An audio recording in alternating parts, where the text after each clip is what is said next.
Okay, kami ng ano ba tawag dito? Hi guys. Hi guys. This video. This is my vlog eating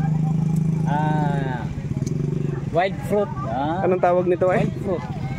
Grapes, wild fruit. Ito. Hindi ko pa alam anong tawag dito. Nahuhulog na lang sa lupa oh. Nakalimutan ko na anong tawag dito. Bayad daw po magpitas.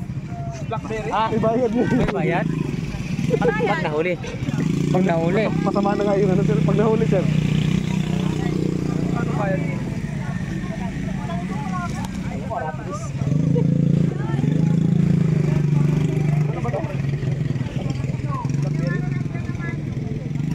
Ay, ano ba yun?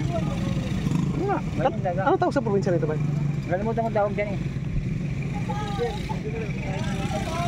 Meron dito sa akin eh. Mancha. Pinuntahan niyo ko yan.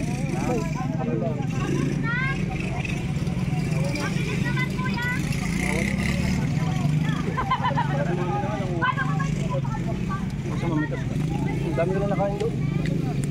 Maasim yung ano? Masim pala yung... Maasim yung kulay red.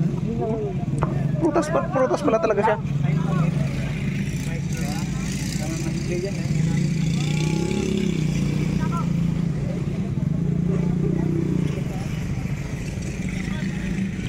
Hindi naman, likod-likod ka lang, di ka pabalik. Taway ka lang. Huwag mo ibalik agad. Likod ka lang doon.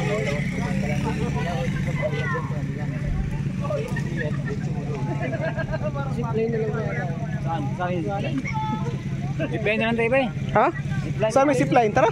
Hanapin natin. Pangit lang din yan eh. Ganyan. Diyan lang din lapit lang. Yes sir. Maasim pala yung ano? Pero basta hindi ko alam. At least natikman natin. Berry, wild berry. Bago tayo Wild berry yan. bago tayo mamatay. May kukwento ako na natikman ko na. Nabidyohan ko pa. Oh, masarap yan. Wild berry yan. O wild, grapes. Ang mura lang ng grapes. Samantalang Ay, yan. grapes ba yan? O ano? Ang dami nun sa palengke. Ano yan? Oo, at least yan. Kailan pa tayo makakatikim ng ganyan? May bula pa dito.